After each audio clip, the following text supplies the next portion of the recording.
হ্যাঁ, জয়গুরু। জয় গুরু। জয় ঠাকুরের গুরু। বই একটু অফ যোগ ও করছি। সাধন রহস্যে আমাদের গুরুদেব স্বামী সাধনানন্দ গিরিজি মহারাজ, ওনার বই যোগ ও সাধন রহস্যের আমরা আলোচনা করছি। তো আজকে আমরা দ্বিতীয় দ্বিতীয় চ্যাপ্টার, প্রাণকর্ম ও তার প্রয়োজনীয়তা, এটা শেষ খণ্ড। এবং এই এই এই অধ্যায়ের উপরে প্রশ্ন উত্তর দেওয়ার জন্য তো আমাদের মধ্যে শ্রদ্ধেয় স্বামী আহ, কৃষ্ণানন্দ গিরিজি এবং শ্রদ্ধেয় ডক্টর কল্যাণ ভট্টাচার্য আছেন। তো তারপরে আমাদের আলোচনা প্রশ্ন এটা নেবেন। তো আমি গুরু প্রণাম দিয়ে শুরু করব এবং তারপরে উম, আহ, জানা তুমি বাকি পাঠটা করে হ্যাঁ, নাও, আমরা আগের দিন শুরু যেটা। 21 পাতা থেকে বোধহয় হবে। হ্যাঁ, ওই শ্লোক থেকে হবে, আমি বলে দেবো। হুম। হ্যাঁ, তুমি চলে এসো 20 পাতায়, ওখান থেকে হ্যাঁ, হবে 20 শুধু পাতায় গুরু আছি। হ্যাঁ, আমি গুরু আছি গুরু আছি 20 পাতাতেই আছি। তা আমরা একবার গুরু প্রণামটা করে নিই, ওখান থেকে তারপর এগিয়ে যাব। ঠিক আছে। ওং ব্রহ্মানন্দং পরম সুখদং কেবলম জ্ঞানমূর্তিং দন্দাতীতং গগন সদীশং তস্মদদিলাক্ষম একং নিত্যং বিমলচরং সর্বদা সাক্ষী ভূতনং ভবাতীতং ত্রিগুণরহিতং সদ্গুরুতং নমামি। अखंड मंगलाकारं व्यक्तं येन चलाचरं तत्पदं दर्शितं येन तस्मै श्री गुरवे नमः। अज्ञानतिमिरान्धस्य ज्ञानार्जनशलाकया चक्षुरुन्मीलितं येन तस्मै श्री गुरवे नमः। गुरुर्ब्रह्मा गुरुर्विष्णु गुरुर्देव महेश्वर गुरुरेव परम ब्रह्म तस्मै श्री गुरवे नमः। জয় গুরুদেব, জয় গুরু। তো জানা শুরু করো, এবং আগের দিনের একটা প্রশ্ন ছিল দেবজিতের, ওটাকেও আমরা পরে নেব। হুম। আচ্ছা। জানা দ্বারা ছিল তো একটা কোয়েশ্চেন যেটা আমরা কমপ্লিট হয়নি। হুম। তো তো এটা হচ্ছে ওই যে তুমি এটার থেকে শুরু করতে পারো। 20 নম্বর পেজ, যে যে পদ্যটা লেখা আছে ওখান থেকে শুরু হবে। হ্যাঁ, হ্যাঁ, লক্ষ্য হ্যাঁ, যদি স্থির হলো। হ্যাঁ, হ্যাঁ, হ্যাঁ। জয় গুরু। প্রণাম নেবেন সবাই। লক্ষ্য যদি স্থির হলো, মুখ্য পথে পাপ হলো, এ সংসার মরু মাঝে ঋষিপদ ভরসা, সত্যের সত্যের অমৃতের অবিশ্রান্ত ভরসা। সুধাকর কৃত শ্রীমদ্ ভগবদ গীতা। সুতরাং প্রাণই সহজ এবং সেই প্রাণের কর্মই সহজ কর্ম। ভগবান শ্রীকৃষ্ণ গীতায় বলিয়াছেন, সহজং কর্ম কৌন্তেয় সদৌষমপি ন তজেৎ, সর্বারম্ভা হৃদয়সেন ধূমেনাগ্নিরিবাবৃতা। অর্থাৎ জন্মের সহিত যে কর্ম পাওয়া গিয়াছে, তাহা দোষযুক্ত হইলেও কোনো ক্রমেই ত্যাগ করিবে না। কারণ সকল কর্মই আরম্ভ মুখে ধূমাবৃত অগ্নির ন্যায় কোনো না কোনো দোষে যুক্ত থাকে। জীব যতদিন মাতৃগর্ভে থাকে ততদিন তাহার শ্বাস প্রশ্বাসে স্বতন্ত্র ক্রিয়া থাকে না। মাতৃ শরীরের ক্রিয়া দ্বারাই নারী সহযোগে তাহার শরীরের প্রাণক্রিয়া সম্পন্ন হইয়া থাকে। সে সময় শরীরের প্রাণ প্রভাব অতি সূক্ষ্ম রূপে তাহার ব্রহ্ম নাড়িতে বহিতে থাকে। তাহা হইতে সপ্ত ধাতুর পুষ্টি সাধন হইয়া থাকে। ভূমিষ্ঠ হওয়া মাত্র যখনই নাসারন্ধ্রের শ্বাস প্রশ্বাসের ক্রিয়া আরম্ভ হইতে থাকে, তখনই অন্তরের প্রাণপ্রবাহ ওই নাসারন্ধ্রের প্রবাহের সহিত মিলিয়া ক্রমে বহির্মুখ হইয়া যায়। সেই সঙ্গে জীব স্বপ্নবৎ পূর্ব স্মৃতি বিলুপ্ত হয়, বাইরের বিষয়ের সংস্পর্শে আসিয়া সে মোহিত হইয়া যায়। তাই সাধক কবি রামপ্রসাদ বলিয়াছেন, গর্ভে ছিলাম যোগে ছিলাম ভূমে পড়ে পড়ে খেলাম মাটি, এখন ধাত্রীতে কেটেছে নারী মায়ার বেড়ি কিসে কাটি। গর্ভপ্রবেশ মাত্র জ্ঞানী অজ্ঞানী সকলেই সুষুপ্তির ন্যায় মোহ মোহ গর্ভে প্রবেশ মাত্র জ্ঞানী অজ্ঞানী সকলেই সুষুপ্তির ন্যায় মোহ বিভূত হয় এবং ভূমিষ্ঠ হইবা মাত্র জাগ্রত হয়। জাগ্রত হইয়া জ্ঞানী অজ্ঞানী সকলেই পূর্বস্মৃতি ও পূর্ব জ্ঞানালম্বনে ক্রিয়া করিয়া থাকে। কিন্তু গর্ভ হইতে প্রসূত প্রবুদ্ধ জীব পূর্বজন্মের স্মৃতি জ্ঞান রক্ষা করিতে পারে না। মনও একই সময়ে বহু ভাব লইয়া ক্রিয়া করিতে সক্ষম হয় না। ইহার কারণ হইল যে, মনের ধারণা শক্তির নির্দিষ্ট সীমা আছে, মন সেই সীমা অতিক্রম করিতে সক্ষম হয় না। তখন মন যেমন একদিকে নিত্য নতুন ভার সকল গ্রহণ করে, তেমনি অপরদিকে পূর্ব বিষয় সকল বিস্তৃত হইয়া যায়। অর্থাৎ নতুন জ্ঞান পুরাতন স্মৃতিকে আবৃত করিয়া ফেলে। জীবনের কোনো কোনো অতি পুরাতন ঘটনা কোনো কোনো ব্যক্তি বিশেষের স্মৃতিপটে অঙ্কিত হইয়া থাকে সত্য, কিন্তু বহু ঘটনাই বিস্মৃতির তলে চলিয়া যায়। দু একটি পুরাতন ঘটনা যাহা স্মৃতিতে বিদ্যমান থাকে, তাহার কারণ হইল যে, ওই সমস্ত পুরাতন ঘটনা পুনঃ পুনঃ স্মৃতিপথে উদিত হওয়াতেই ঘটনা তাহার পুরাণত্ব হারাইয়া স্মৃতিতে বদ্ধমূল হইয়া থাকে। সুষুপ্ত মন শুধুমাত্র চেতন রূপ অস্তিত্ব অবলম্বনে জাগ্রত হয়। দেহাত্মক জ্ঞান ও জগৎ জ্ঞানের দেহাত্মক জ্ঞান ও জগৎ জ্ঞানের উদয়ান্তর মন ক্রমে জাগতিক পদার্থ নিচয়ের সহিত সম্বন্ধ স্থাপন করে। বাল্য, কৌমার, যৌবনাদি অবস্থায় পর্যায়ক্রমে পারিপার্শ্বিক ও জাগতিক সম্বন্ধ যোগে তদনুষঙ্গিক ভাবাদি বিকশিত হইয়া দৃঢ় হইতে থাকে। দেশকালের পরিমণ্ডলে প্রাপ্ত তদাকারিত নতুন জ্ঞান ভূতকালের বা পূর্বকালের জ্ঞান বা স্মৃতিকে আবৃত করিয়া ফেলে। সুষুপ্ত অবস্থা হইতে অকস্মাৎ জাগ্রত কোন জীব যখন পূর্ব পরিচিত দেশ, গৃহ, বস্তু প্রভৃতির পরিবর্তে সম্পূর্ণ নতুন দেশকালের পরিমণ্ডলে নতুন স্থান, নতুন গৃহ ইত্যাদির মধ্যে পড়িয়া সহসা যেরূপ নিজেকে বিপন্ন বোধ করে, তদ্রূপ শিশু শৈশবের নতুন ভাবে প্রাপ্ত দেহ ও মন লইয়া বিশ্ব দর্শন দৃশ্যরূপ নগরীর মধ্যে ভূমিষ্ঠ হইয়া পূর্বস্মৃতি বিলুপ্ত হইয়া থাকে। একমাত্র প্রাণের অন্তর্মুখ প্রবাহ দ্বারাই সেই লুপ্ত স্মৃতিকে পুনরুদ্ধার করা যায়। অন্তর্মুখী মন ও প্রাণের সাহায্যেই স্মৃতি জাগরিত হইয়া থাকে। এই লুপ্ত স্মৃতির জাগরণের দ্বারাই ধ্রুবা স্মৃতি লাভ হয়। শুধুমাত্র প্রাণায়ামের দ্বারাই প্রাণ প্রবাহ অন্তর্মুখ গতি সম্পন্ন হয়। প্রাণের অন্তর্মুখীনতাতেই মোহের নাশ হয়, আর স্মৃতি জাগিলেই জ্ঞানোদয় হয়। প্রাণের এই অন্তর্মুখ প্রবাহ সহজ কর্ম, উহা বিষয় সংস্পর্শে আসিয়াই বহির্মুখ হইয়া পড়িয়াছে। শ্রী গুরুদেব পীড়া দ্বারাই ওই প্রবাহটিকে অন্তর্মুখ করিয়া দিয়া অখণ্ড মণ্ডলাকার তৎপদ দর্শন করাইয়া দেন। কিন্তু এই প্রবাহের সেই পরিবর্তন বেশিক্ষণ থাকে না, বিকর্ম তাড়ানে শীঘ্রই আবার ফিরিয়া যায়। সুতরাং প্রাণ সুতরাং ওই প্রাণ প্রবাহ যাহাতে অন্তর্মুখী হয়, তাহার জন্য সাধনা প্রয়োজন। ওই প্রবাহটি অন্তর্মুখ করিবার চেষ্টাও প্রথম ঠিক হয় না। বিষয় আকর্ষণে অন্তর্মুখিতা ছাড়িয়া বহির্মুখী হইয়া পড়ে। এই অঠিক অবস্থাকেই দোষ বলা হইয়াছে, চেষ্টাকেই দোষ বলা হইয়াছে। আচ্ছা, তাই ভগবান অর্জুনকে বলিতেছেন, সদোষ হইলেও সহজ কর্ম ত্যাগ করিতে নেই, কারণ সব কাজই আরম্ভকালে নির্দোষ হয় না। কিন্তু সেই আগুন জ্বালাইতে হলে ধোঁয়া থাকিবেই, তাই বলি আগুন ত্যায্য নয়। সেরূপ সর্বকর্মই আরম্ভকালে দোষাচ্ছন্ন থাকে। সুতরাং সহজ কর্ম সদোষ হইলেও ত্যায্য নয়। প্রাণের চঞ্চলাবস্থা বা বায়ুর বৈষম্যই যাবতীয় ইচ্ছার মূলীভূত কারণ। প্রাণকর্ম দ্বারা অর্থাৎ প্রাণায়ামের দ্বারা প্রাণ স্বতঃসিদ্ধ হইলে প্রাণ কর্ম স্তব্ধ হইয়া যায়, এবং উহা রহিত হইলে জ্ঞানোদয়ে ত্যাগ আপনা হইতেই হইয়া থাকে।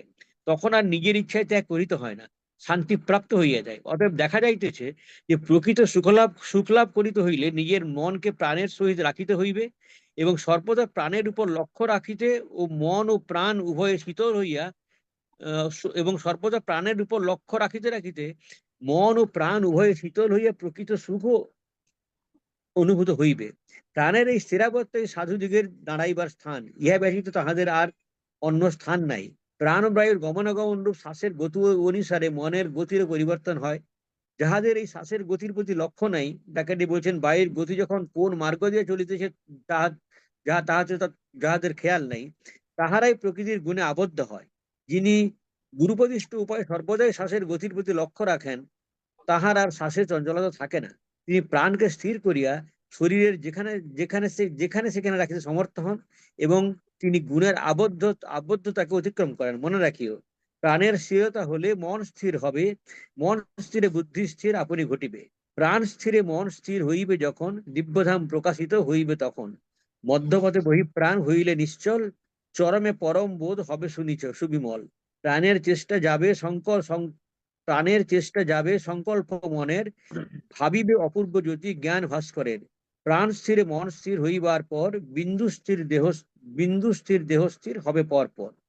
পূজ্যপাদ যোগীরা শ্যামাচরণ লাহারি মহাশয় বললেন, সূর্যোদয়ের কেমন ঘটা, দেব দেবী সকল ব্রহ্মের ছটা। দেবতা যদি দেখতে চাও, স্থির বায়ুর মধ্যে যাও।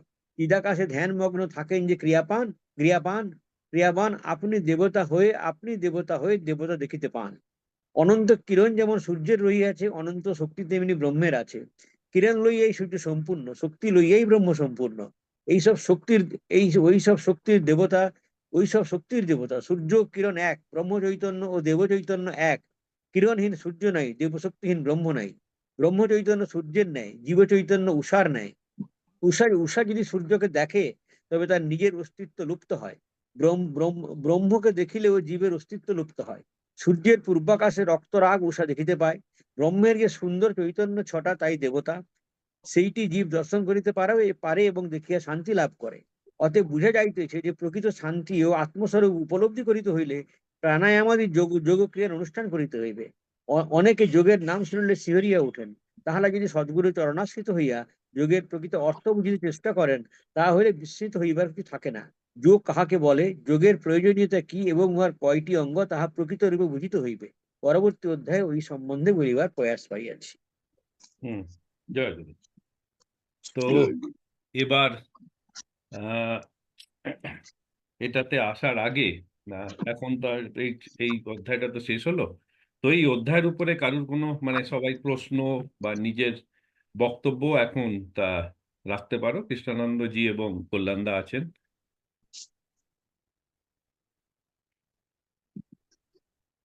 তো আমি শুরু করছি আগের দিনের প্রশ্নটা, যেটা দেবজিৎ রেখেছিল, যেটা যেটা আমাদের আলোচনা হয়নি।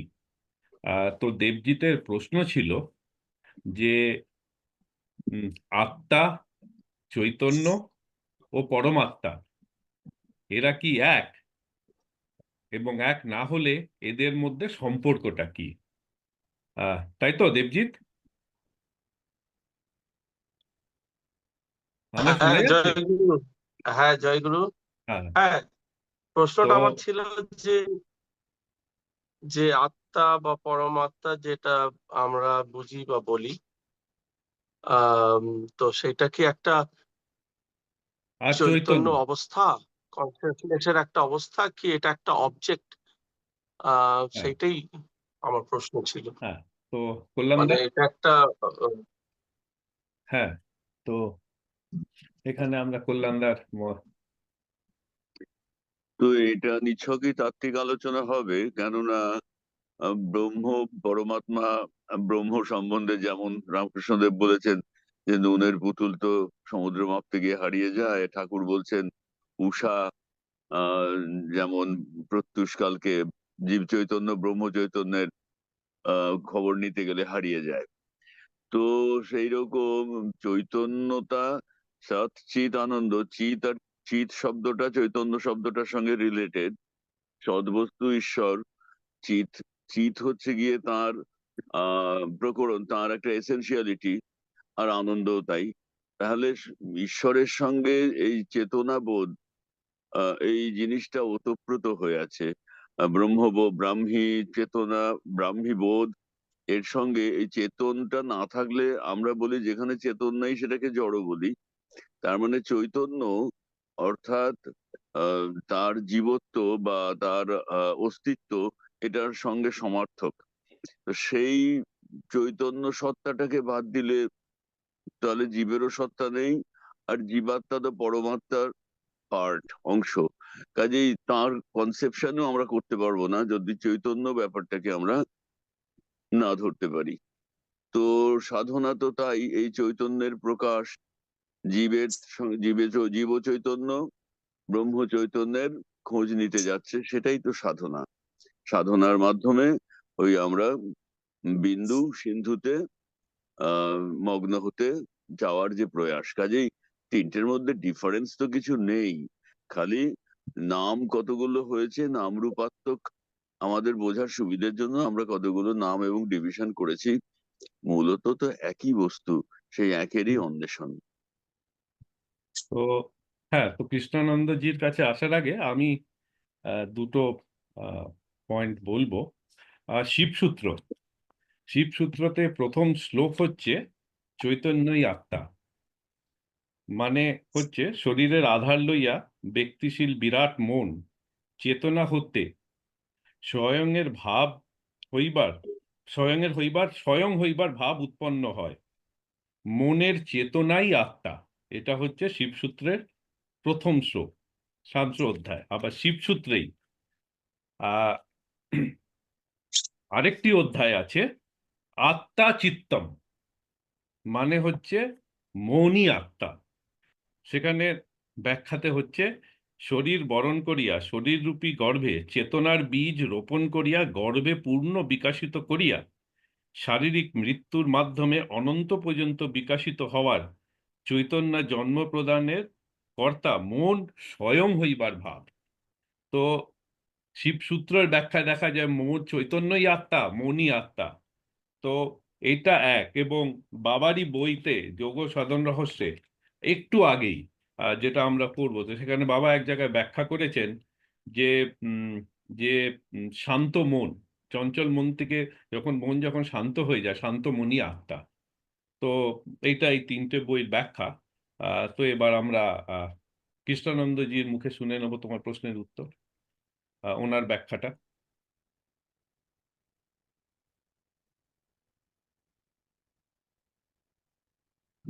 হ্যাঁ দেবজিৎ। হ্যাঁ, জয় গুরু। জয় গুরু। ওম নমো ভগবতে বাসুদেবায়। ওম শ্রী পরমাত্মানি নমঃ। আজকে যে প্রশ্নটি করা হয়েছে, আত্মা, চৈতন্য, ব্রহ্ম বা পরমাত্মা, এই যে ব্যাপারগুলো, এগুলো অর্থ সমর্থক, মানে এগুলোর অর্থ একই। কল্যাণদা বললেন যে এইগুলোর অর্থ একই, প্রকাশ ভেদে তারতম্য। এই যে টপিকস, এই টপিকস লেখার আগে প্রথম এবং দ্বিতীয় এইসব লাইনে বাবা বলেছেন আমরা সবাই অখণ্ড আমির থেকে এসেছি।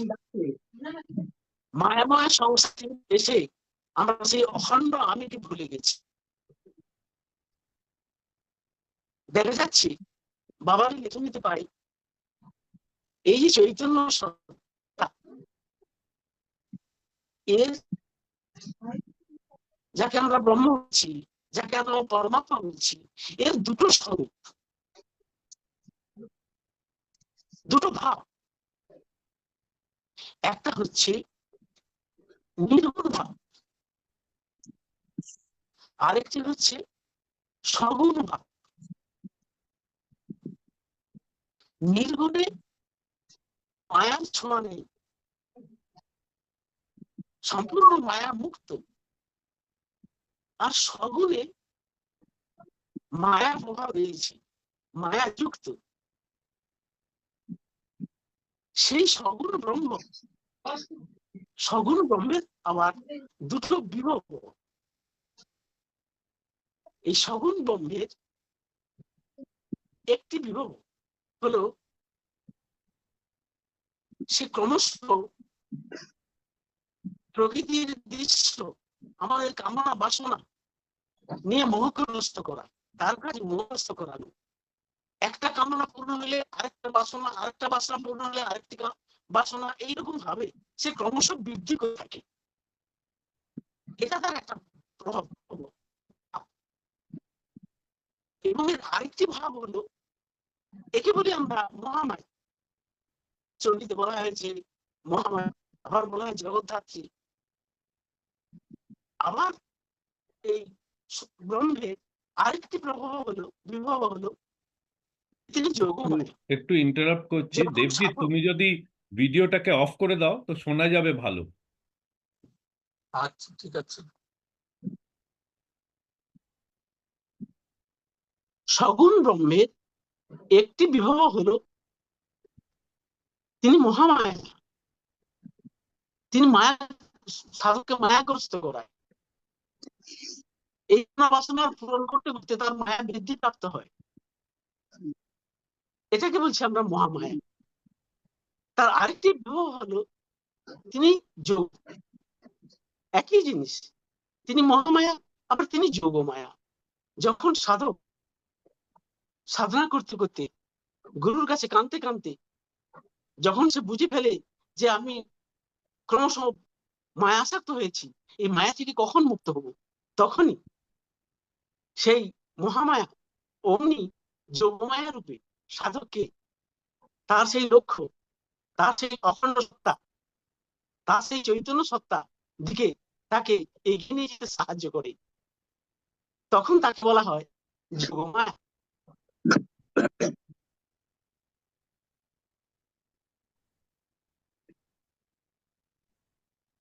তো আর কারুর এবার প্রশ্ন করতে পারো। শেষ হয়ে গেছে, দেবজিৎ কেটে যাচ্ছে। হুম। হ্যাঁ হ্যাঁ মহারাজ জি এখন বলছেন। কেটে যাচ্ছে। আমি কি আরেকটু আর আচ্ছা ভালো লিঙ্ক যদি কারুর তোমরা থাকে তো শুনতে সেই পাচ্ছ? লিঙ্কটা নাও। হ্যাঁ, এবার শুনতে পাচ্ছি। এবার ঠিক আছে, এবার এবার শোনা যাচ্ছে, ক্লিয়ার শোনা যাচ্ছিল একটু।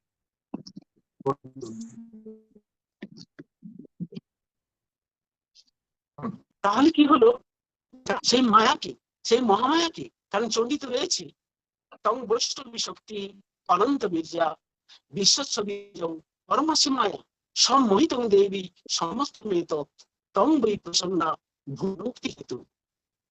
তাহলে কি হয়, সেই চঞ্চল আদ্যাশক্তি মহামায়াকে সন্তুষ্ট করা যায় যদি কোনো সাধক তাকে জপ স্তুতি বন্দনা প্রাণায়ামের দ্বারা তাকে একটু আনতে পারে, তখন সে যোগমায়ার খেলা সাধককে এগিয়ে দেয়।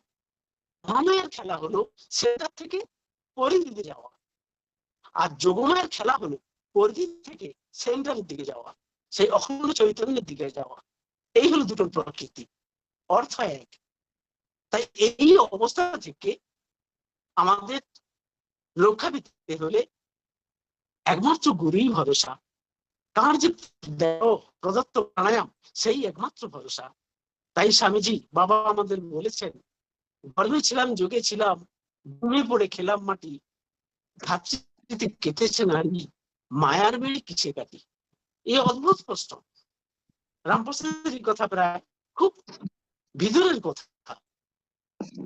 আমরা যখন ভূমিষ্ঠ হওয়ার আগে মাতৃ জঠরে থাকি তখন আমাদের বাইরের শ্বাস খেলা হয় না, নাসাদের শ্বাস খেলা হয় না, আমাদের ইড়া পিঙ্গলার কাজ সেখানে থাকে না, থাকে শুধু সুষুম্নার কাজ। বাচ্চা তখন সুষুম্নাতে শ্বাস ত্যাগ করে মায়ের নাড়ি হবে। এটি হলো অন্তর্মুখী প্রাণায়াম। এই অন্তর্মুখী প্রাণায়ামের দ্বারা সে ভগবানের সঙ্গে কথা বলে, কৃষ্ণের সঙ্গে কথা বলে, কত প্রার্থনা করে গর্ভে অবস্থা। তারপর যখন ভূমিষ্ঠ হয়, যখন নারী ছেদন করা হয়, তার সেই অন্তর প্রকৃতি ভিতরের কথা সব ভুলে যায়, তখন বহি প্রকৃতিতে মায়ের দ্বারা সে আক্রান্ত হয়, মায়ের সারা জীবন মায়ের দ্বারা সে চলতে থাকে। এবারে ভাগ্য গুলো সদ্গুরুর আশ্রয় হয়, তখনই ওই অন্তর্মুখী প্রাণায়াম গুরুর কাছে পাওয়া যায়, তিনি দেখিয়ে দেন। তাই আমাদের যত কিছু প্রাণায়াম, আপনি প্রথম ক্রিয়া বলুন, দ্বিতীয় ক্রিয়া বলুন, তৃতীয় ক্রিয়া বলুন, সমস্ত লক্ষ্য হলো অন্তর্মুখী প্রাণ প্রবাহ করানো। তাই বাবা যখন আমাদের ভুল ধরতো, শ্বাসের এই ফেলাটা ঠিক হচ্ছে না, তোদের যত কিছু ভুল ওই শ্বাস ফেলায়, দেখ না এমন ভাবে শ্বাস ফেলাবি যেমন নাসার মধ্যে হাত দিলে অনুভব হবে না, অন্তর্মুখী করো। তাই উনি সবাইকে বলতেন প্রাণায়াম টানা ছাড়ার সময় অন্তর্মুখী করা। অন্তর্মুখী করলে পর তখন অন্তর্মুখী অন্তর যে এটা প্রাণটা চলতে থাকে। আমাদের শ্বাস যদি অন্তর্মুখী হয়, আমাদের মনও অন্তর্মুখী হবে। গুরুদেব এটা বারবার দেখিয়ে দিতেন। এই কথা একটু বললো। এই অন্তর্মুখী প্রাণায়াম করলে আমাদের এই মায়ার বাঁধন বেরিয়ে আমাদের আস্তে আস্তে কাটতে থাকবে। আচ্ছা, তো আমরা এবার আরেক দ্বিতীয় প্রশ্নে যাই। তো এবার হ্যাঁ, কারোর কোনো প্রশ্ন আছে? আচ্ছা একটা আচ্ছা, কথা, জাতি স্তর ব্যাপারটা কিরকম? আরেকবার বলো। আমি পুলকেশ বলছি ঠাকুর। হ্যাঁ। এখানে যেটা লেখা রয়েছে যে জাগ্রত হইয়া জ্ঞানী অজ্ঞানী সকলেই পূর্ব স্মৃতি ও পূর্ব জ্ঞানাবলম্বনে ক্রিয়া করিয়া থাকে, কিন্তু গর্ভ হইতে প্রকৃত প্রবুদ্ধ জীব পূর্বজন্মের স্মৃতি জ্ঞান রক্ষা করিতে পারে না, মনও একই সময়ে বহু ভাব লইয়া ক্রিয়া করিতে সক্ষম হয় না। এই জায়গাটা একটা প্রশ্ন আমার মনে এলো যে অনেকে তো পূর্বজন্মের স্মৃতি নিয়ে জন্মায়। মানে একটা কিছুদিন আগে খবর পড়ছিলাম, কোনো একজন মানুষ খুন হয়েছিলেন, পরবর্তীকালে মানে পরের জন্মে সে কোথায় খুন হয়েছে, খুনিকে ধরিয়ে দিয়েছে, এরকম একটা খবর মনে হয় 8-এর দশকে বা 7-এর দশকে প্রচার পেয়েছিল, আমি ইউটিউবে দেখছিলাম। মানে জাতিস্তর যে যে ব্যাপারটাকে বলে ওই জিনিসটা কিরকম তাহলে? ওদের কি এমনি স্মৃতিগুলো চলে আসে নর্মালি?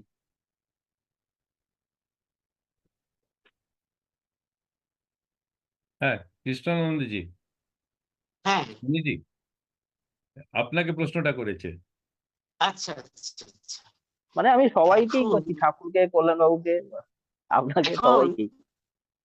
বাচ্চা যখন মায়ের গর্ভে থাকে তখন তার পূর্ণ স্মৃতি, পূর্ণ জ্ঞান, তখন সে ভগবানের সঙ্গে কত কথা বলে। এবার যখন ভূমিষ্ঠ হলো তার স্মৃতিগুলো সে ভুলে যায়। কোনো কোনো সময় বাচ্চা সেই স্মৃতিগুলো কিন্তু আসে, এবং স্মৃতিপটে ব্যাখ্যা করেছেন যে সেই সব কথা মনে আসে এবং কিছু পূর্ব জন্মের কথা সে বলে দেয়, এরকম ঘটনা ঘটে। তাছাড়া সাধকেরা সাধন প্রভাবে, হ্যাঁ, যখন সাধনের উচ্চ পর্যায়ে যায়, হ্যাঁ, বাবার মুখে শুনেছি, বইতে দেখেছি যে লোকনাথ ব্রহ্মচারী ইত্যাদি বড় বড় সাধকেরা তাদের পূর্বজন্মের কথা বলতে পারতেন। কেউ এক জন্মের কথা, কেউ দুই জন্মের কথা, কেউ বা তৃতীয় জন্মের কথা বলতে পারতেন। এগুলো সাধনার প্রকারভেদ বা সেগুলো আমাদের এখনো সে জায়গায় পৌঁছতে পারেনি বাবা। মোটামুটি এইটুকু বললাম। আর কারুর প্রশ্ন? আচ্ছা অনিন্দ? আমার আরেকটা, হ্যাঁ আচ্ছা আরেকটা, এটা একটা প্রশ্ন হচ্ছে, মানে এখনকার দিনে টেকনোলজি এমন অ্যাডভান্স হয়েছে যে একটা বাচ্চা মার পেটের ভিতরে কি অ্যাকশন নিচ্ছে, কি নিচ্ছে, এগুলো বোঝা যাচ্ছে, জানতে পারছি। কিন্তু এই যে ঋষিরা যে বলছেন যে যখন সে, মানে যে আমাদের যে শাস্ত্রে যে আছে, যখন সে মায়ের পেটের ভেতরে থাকে তার সুষুম্নার সঙ্গে একমাত্র শ্বাস চলাচল সুষুম্না দিয়ে হয়, ইরা পিঙ্গলা তখন কাজ করে না বা তার কোনো ইয়ে থাকে না, এবং সে তখন সেই মহাশক্তির সঙ্গে যুক্ত থাকে। তো এগুলো কি সবই এই সাধনার লব্ধ? তারা কি দেখতে পেতেন? মানে আমার যেটা প্রশ্ন হচ্ছে যে তখন তো এরকম আমরা কোনো তো কোথাও পাই না যে টেকনোলজি দিয়ে এগুলোকে কিছু করা বা কোনো তো কিছু পাই না, তাহলে কি তারা সেগুলো তাদের এই সাধনার মাধ্যমে তারা যখন সাধন করতেন, একটা বাচ্চা মায়ের পেটের ভেতরে কি করছে তার, মানে মন মন থেকে শুরু করে এখনকার ফিজিক্স, যে এখনকার বিজ্ঞান জানছে তার দেহটা কি করছে, কিন্তু আমাদের বৈদিক যা, আমরা যদি আমাদের শাস্ত্রে যাই তাহলে দেখি যে বাচ্চার মনও, যেটা যেটা গুরুজি বললেন এখন আর কি, যে তার সে মনেও সে কৃষ্ণের সঙ্গে মহাশক্তির সঙ্গে যুক্ত থাকে পিঙ্গলার সুষুম্নার সাহায্যে। তো এগুলো তাদের জানার মেথডটা কি? মানে আমার এটা, এই প্রশ্নটা হয়তো যোগের সঙ্গে ডাইরেক্ট এটা কিছু এটা সম্পর্ক আছে এটা আমি জানি না। কল্যাণদা, এটা কল্যাণদা তো ডাক্তারি এবং ইয়ে দুদিকে যদি কল্যাণদা উত্তর দিতে পারে, আর আমরা একটু চ্যাপ্টারে থাকলে ভালো হয়। হ্যাঁ, এরপরে তোমরা, কল্যাণদা। হ্যাঁ, তবে বিশ্বনাথকে জানাচ্ছি তোমাদের ধারণাটার মধ্যে একটু সংযোজন হলে ভালো হয়। কৃষ্ণানন্দজিও কিন্তু, আমি যে ডাক্তারি যতটুকু পড়েছি ওনার হ্যাঁ হ্যাঁ, ভুলে এপিডিউটিক্যাল গেছে, ভুলে গেছে, হ্যাঁ মনে ততটা পড়েছে, হ্যাঁ পড়া মনে আছে। পড়েছে। হ্যাঁ, যাই হোক, উনিও কিন্তু চিকিৎসক বৃত্তিটা উনি গ্রহণ হ্যাঁ হ্যাঁ, করেছেন। আচ্ছা, কিন্তু এখন আপনার আমার, নামটা প্রথমে আসে না, সবাই ডাক্তার কল্যাণদা, ডাক্তার কল্যাণদা, তো সেই জন্য ঠিক আছে, কৃষ্ণানন্দের সঙ্গে স্বামী এসে যায় না, তো ডাক্তারটা মাথার থেকে একটু কমে যায়। না সেটা তো ঠিক আছে। হ্যাঁ, অ্যাকচুয়ালি আমি আমি যেটা পড়েছিলাম এই ইয়ের এটা এইখানে প্রশ্নটার যে উত্তর তার সম্বন্ধে দু একটা কথা হয়তো এটা এই বর্তমান প্রসঙ্গটার সঙ্গে খুব প্রাসঙ্গিক নয়, তবুও এসে যাচ্ছে। যেমন একটা কথা হলো যে এই যে ওই জাতিস্বর, আমরা জাতিস্বর, আমি একটি জাতিস্বর একটিই দেখেছি। আমার স্যার, আমার মাস্টারমশাই ডক্টর এসপি দে, তাঁর ক্লিনিকে বাচ্চাটি এসেছিল। তো সেই বাচ্চাটি, ওর একটু ওই অ্যাজমাটিক প্রবলেম কিছু ছিল, সেই জন্য এসেছিল। তো তার মা বাবা তাকে বলে যে মাঝে মাঝেই বলে যে এর বাড়ি এটা নয়, ওই ওর একটা বউ আছে, ওর বাচ্চা আছে, এরকম এরকম সব অদ্ভুত অদ্ভুত কথা বলে। তো তারপরে গিয়ে দেখা গেছিল যে হ্যাঁ সত্যি মাইসোর প্যালেস, যেটা মহীশূর রাজবাড়ির ওখানে কোনো একটা জায়গায় সে থাকতো। আর সাইকোলজিস্টরা কিন্তু বলেছিলেন ও এটা যত তাড়াতাড়ি ভুলে যাবে তত মঙ্গল, তা নাহলে একটা দ্বৈত সত্তা নিয়ে থাকবে, সিজোফ্রেনিয়ার ঝঞ্ঝট হবে। তো বাচ্চাটা বেশি দিন ট্রিটমেন্ট করায়নি, যতটুকু দেখেছিলাম মাঝে মাঝে ও মানে হাত টাত গুলো খামচে খুমচে ই করতো, ওকে বাঘে কামড়েছিল এরকম, বাঘে খেয়েছিল। তো সত্যি দেখা গেল যে ওখানে এরকম একটা ফ্যামিলি ছিল, ওই ভদ্রলোক বাঘের কামড়ে, বাঘের ইয়েতে শিকার করতে গিয়ে মারা যান, ইত্যাদি ইত্যাদি। এরকম যে কটা জন্মান্তরের কেস দেখেছে সেগুলো, মানে আমি একটা পয়েন্ট দেখেছি যে এরা, এদের আকস্মিক মৃত্যু হয়েছে, এবং এরা ওই আম, যে স্বাভাবিক মৃত্যু, মানে বিছানায় শুয়ে দীর্ঘদিন ভুগে মৃত্যু, এরকম ক্ষেত্র কিন্তু নেই। এগুলো আমি যে কটা স্টাডি করে যে কটা পেয়েছি আমার নলেজে, সেগুলো প্রত্যেকটা আকস্মিক হয়েছে, হয় মার্ডার হয়েছে যাই হোক কিংবা, কল্যাণদা, হ্যাঁ, এখানটা আমি বলি, আমি দুজনকে জানি, তারা হ্যাঁ এখনো আছে। হ্যাঁ হ্যাঁ তাদের সব নর্মাল ডেথ হয়েছে হুম এবং দুটো কেস পরের জন্মে আমার তার সঙ্গে মানে পরিচয় হয়েছে হুম হুম হুম এবং সেটা ইয়েও করা হয়েছে। তো যাই হোক, এটা হুম, যেহেতু প্রাসঙ্গিক নয়, আহ হ্যাঁ আমি পরে এটা ডিসকাস করবো, কারণ এটা হুম। হলে বাকি সময়টা আমাদের বেরিয়ে যাবে। আমাদের খেয়ে যাবে সময়টা। আর ওই যে প্রসঙ্গটা এখন এসেছিল, তো এরা এইভাবে মনে রাখতে পারে কারণ ঘটনাটা এতই আকস্মিক এবং আম, এই ধরনের একটা আশ্চর্য ঘটনা, যেটা আর কি সে গর্ভে থাকা, সে যখন তার সূক্ষ্ম শরীরটা ঘুরে বেড়ালো, তারপরে মাতৃগর্ভে এক সময় এলো, সেখানেও সেটা বিস্তৃত হয়নি, এটুকু তো ধারণা করা যায়। আচ্ছা, যাই হোক। এবং হ্যাঁ, এবং এখানটায়, হ্যাঁ বলুন, হ্যাঁ করলাম। এবং আরেকটা যেটা প্রশ্ন এখন যে পুলকেশের যে প্রশ্নটা হলো গিয়ে প্রশ্নটা হলো গিয়ে ওই জাতিস্বর নিয়ে জিজ্ঞেস করছিলাম। হ্যাঁ, জাতিস্বরতা। এটা তো গেল জাতিস্বরতা, এবং তারা কিন্তু যত বড় হতে থাকে এগুলো ফেড হয়ে যেতে থাকে।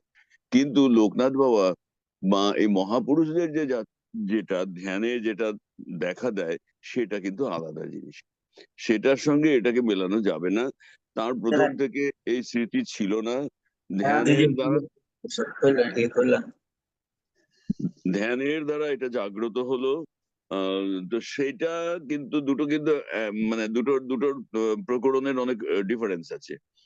তো সেই জন্য এটা ধ্যানের দ্বারা আবির্ভূত হয়। এটা আমি অনেক মহাপুরুষের ক্ষেত্রে শুনেছি। সীতারাম দাসজি তাঁর লেখায় লিখেছেন, তারপরে লোকনাথ বাবাজি তিনিও বলেছেন। তাদের তো এরকম একটা রসিকতাই ছিল যে যখন ওই আব্দুল গফুর, তিনি উচ্চ সাধক, তার সঙ্গে দেখা হলো, দুজনে প্রশ্ন করছে, একজন বলছে তোমার বয়স কত, একজন বলছে 2 দিন, একজন বলছে 3 দিন।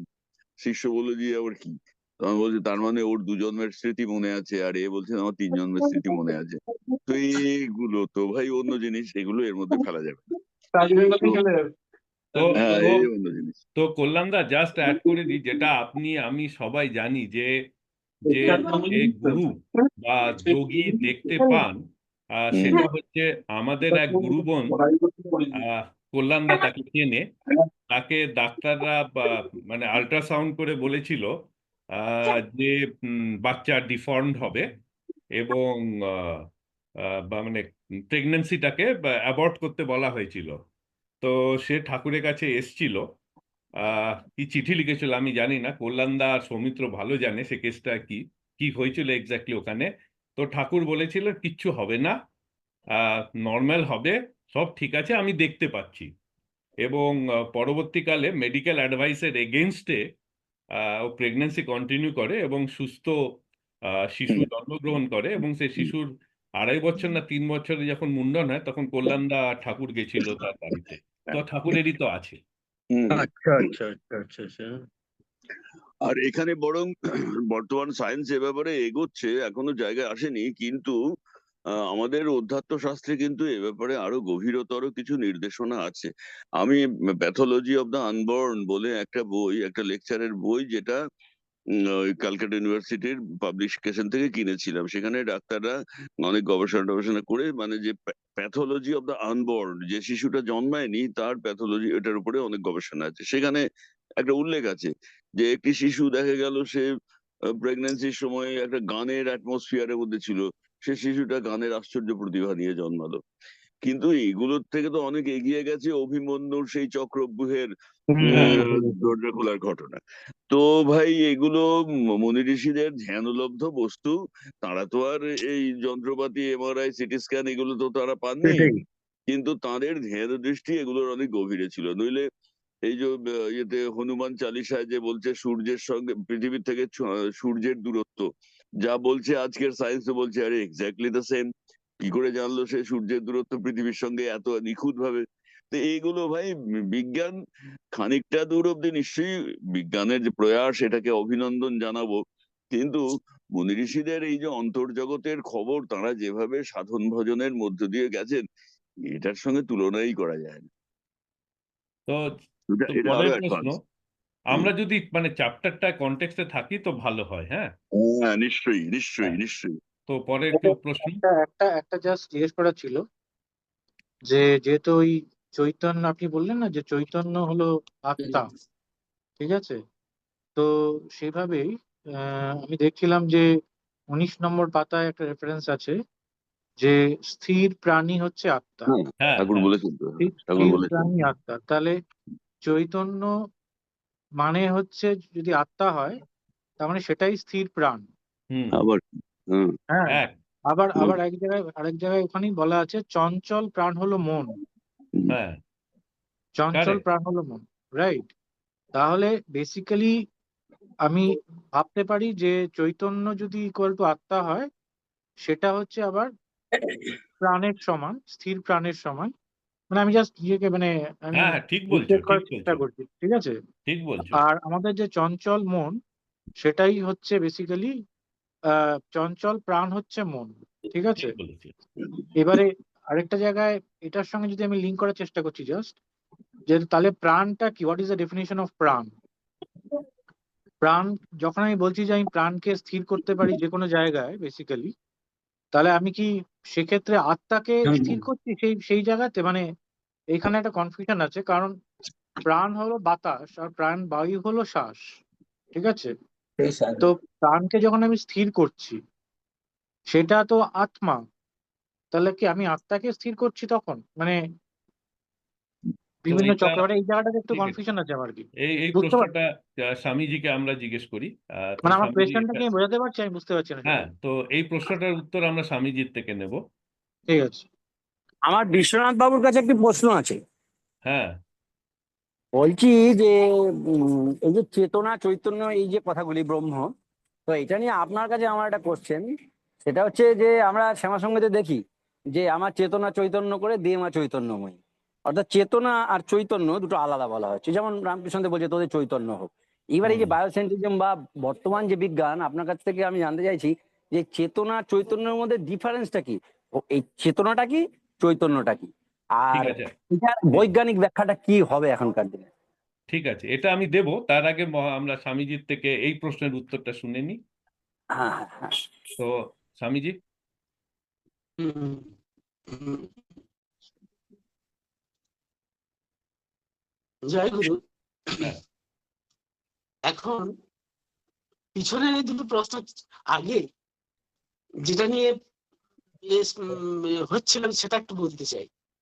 এখন স্বামী বিবেকানন্দ বলছেন থিওরিতে জগৎটা উচ্ছন্ন হয়ে গেল, যারা প্রকৃত ঠাকুরের সন্তান হবে তারা প্র্যাকটিক্যালি করে দেখাবে।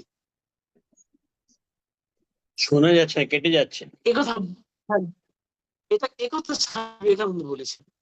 তাই আমরা পড়াশোনা করে থিওরির বহু বহু কিছু, যেটা আজকের আলোচ্য বিষয় নয়, বিষয় থেকে বিষয়ান্তরে আমরা চলে যাই, একজন থিওরি দেয়। তাই আমরা আজকে যে বিষয়, সেই বিষয়ের মধ্যে আমরা যদি সবাই ওঠাপড়া করি তাহলে ব্যাপারটা ভালোই হয়। এই তাই এখন যেটা চৈতন্য, যেটা চেতন, এর অর্থ একই। এখন ব্রহ্মের, আমি পূর্বেই বলেছি, ব্রহ্মের সদুদ্র দুটো বিভাগ। একটা হলো স্থির নির্গুণ অবাঙ্গ মানুষ গোচর, আরেকটি বিভাগ হলো সগুণ, তিনি গোচর, তিনি সাক্ষী স্বরূপ, সেটা হচ্ছে সগুণ ব্রহ্ম। সগুণ ব্রহ্ম থেকে মহামায়া যোগমায়ার কথা বলে, এই যে সগুণ ব্রহ্ম যা প্রকাশ হলো, সে প্রকাশটা কোথা থেকে হলো? ভগবান বলেছেন, গীতাতেই বলেছেন যে আমি এক অংশ মাত্র আমার প্রকাশ, অথবা বহুনা এতেন কিং জ্ঞাতেন তব অর্জুন বিষ্টব্য অহম ইদং কৃষ্ণ একাংশেন স্থিত জগৎ। হে অর্জুন, তোমার এত কি জানার প্রয়োজন আছে? এটাই জানো, আমার প্রকাশ মাত্র এক অংশ। সেই এক অংশ প্রকাশ যে নির্গুণ ব্রহ্ম সগুণে মায়াযুক্ত হয়ে প্রকাশ হলো, সেই আমাদের মাকুর মতো শ্বাস প্রশ্বাস কাজ চালাচ্ছে, মূলাধারে থেকে মুক্ত ভুজঙ্গের ন্যায় আমাদের শ্বাস প্রশ্বাসকে বহির্মুখী করে দিচ্ছে। সেই শ্বাস প্রশ্বাস, বহির্মুখী শ্বাস প্রশ্বাসকে যখন আমি গুরুর কাছে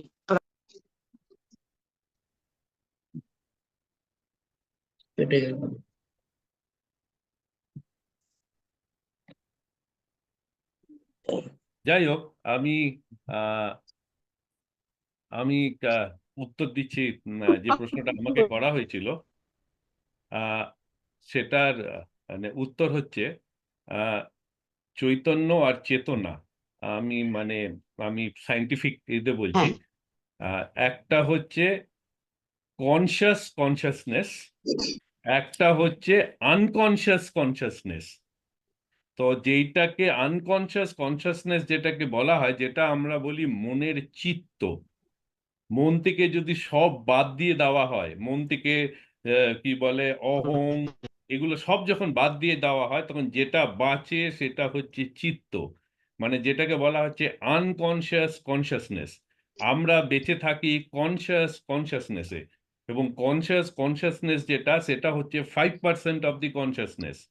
আনকনসিয়াস কনসিয়াসনেস হচ্ছে সেটা 95% কনসিয়াসনেস।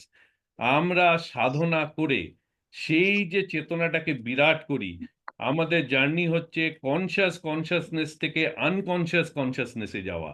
আর এই জার্নিটা, এখানেই সমাধিটা আসে, ডেফিনেশন অফ সমাধি আসে।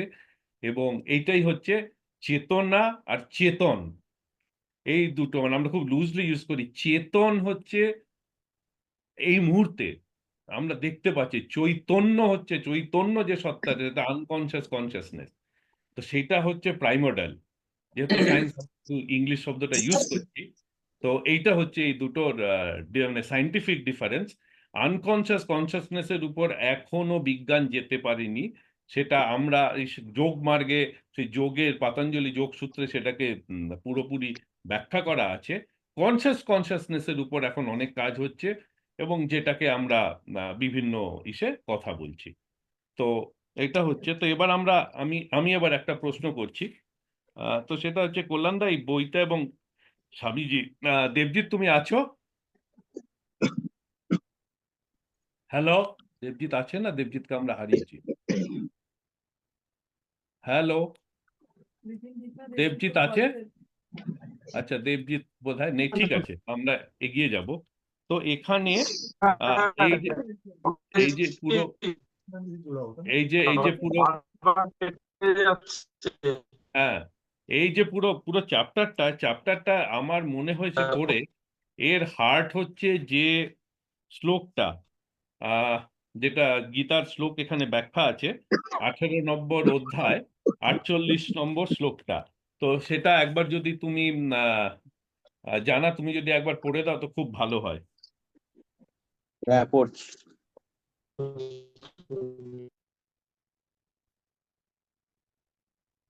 হ্যাঁ, ওই তো সহজং কর্ম কৌন্তেয় সদোষমপি ন তজেৎ সর্বারম্ভ হৃদোষেন ধূমে নাগ্নিরিবাবৃতা। অর্থাৎ জন্মের সহিত যে কর্ম পাওয়া গিয়াছে, তাহা দোষযুক্ত হইলেও কোন ক্রমেই ত্যাগ করিবে না, কারণ সকল কর্মই আরম্ভ মুখে ধূমাবৃত অগ্নির ন্যায় কোনো না কোনো দোষে যুক্ত থাকে। হ্যাঁ, তো এইটা হচ্ছে খুব মানে খুব একটা, আমার মনে হচ্ছে হার্ড এটা। তো এখানে আমি কল্যাণদা, আমি আপনাকে এক ব্যাখ্যার জন্য করছি। এখানে লাহিড়ী মহাশয় বলছেন তার ব্যাখ্যাতে, গীতার ব্যাখ্যা, যেটা লাহিড়ী মহাশয়ের ব্যাখ্যা, আহ, সেটা হচ্ছে, আমি পড়ছি, জন্মের সঙ্গে যে কর্ম হইয়াছে, অর্থাৎ যাহা কেবল গুরুবাক্যের দ্বারাই লভ্য হয়, তা সর্বত্রভাবে কর্তব্য। তাহা প্রথমে করিতে গেলে ঠিক ঠিক সমুদয় হয় না, অর্থাৎ ভালো রূপে ক্রিয়া করিতে পারে না। কিন্তু তাহা বলিয়া ত্যাগ করা উচিত নয়। যেমন আগুন জ্বলিতে গেলে প্রথমেতে চোখে ধোঁয়া লাগে, কিঞ্চিত ক্লেশ হয়, পরে রসই করিয়া খেয়ে তৃপ্ত হন, তদ্রূপ আত্মাই মন রাখার স্বরূপ কিঞ্চিত ক্লেশে প্রথম কিঞ্চিত ক্লেশ ক্লেশ প্রথমে হয়, কিন্তু ভোজন করিয়া তৃপ্তি হইলে সে ধোঁয়ার ক্লেশের অনুভব করে না, তাহা ভুলিয়া বরং অপর্যাপ্ত তৃপ্তি লাভ করে।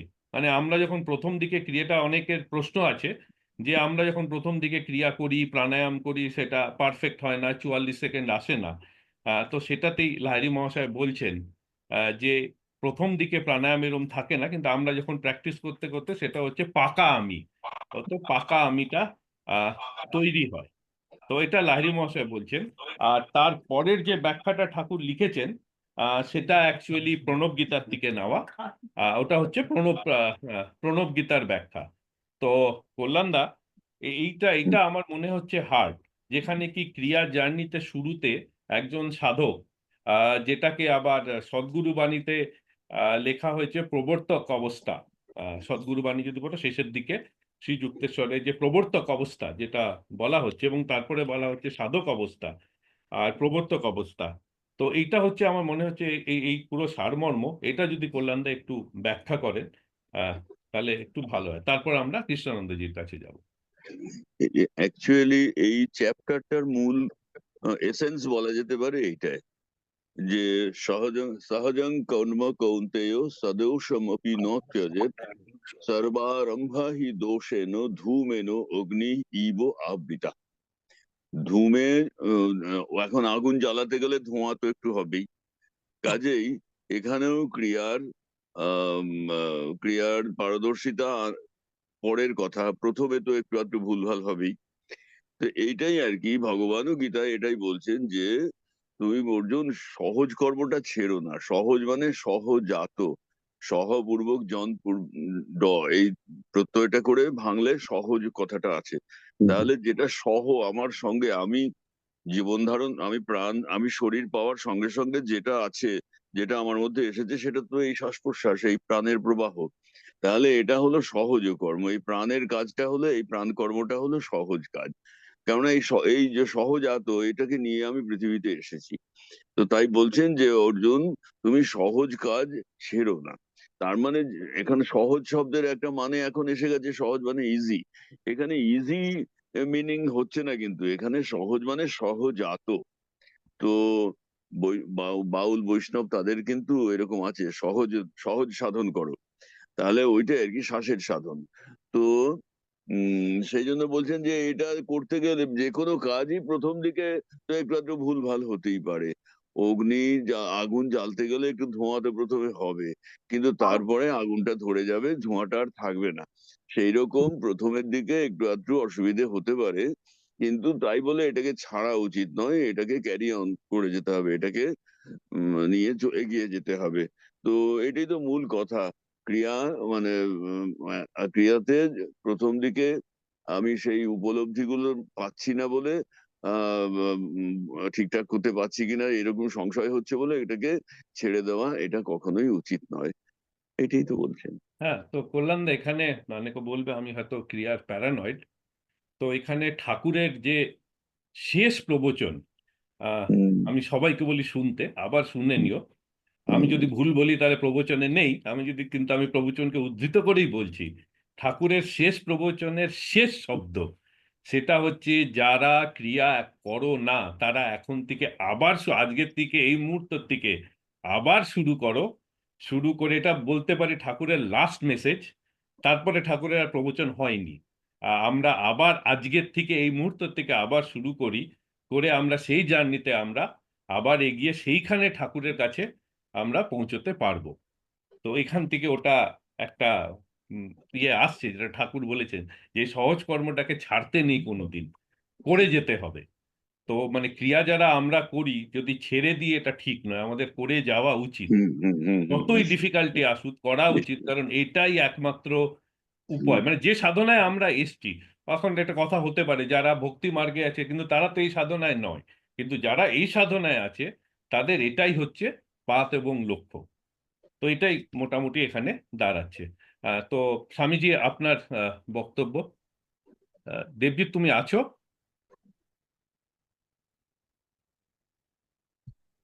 আমার মনে হয় আমরা দেবজিৎকে, স্বামী কানেকশনটা কেটে গেছে। হ্যাঁ হ্যাঁ, যাই হোক। আছি আছি আছি হ্যাঁ, আছি আমরা। এই যে বিশ্বনাথ, আমার শুনতে পাচ্ছ? হ্যাঁ, কিন্তু হ্যালো কেটে কেটে যাচ্ছে, কেটে কেটে হ্যালো, যাচ্ছে। হ্যালো, একটু একটু কাটছে মুখটা, হ্যাঁ শুনতে পাচ্ছ এখন? তোমার হ্যালো, কি এয়ারটেল না একটু কানেকশন কেটে কেটে যাচ্ছে।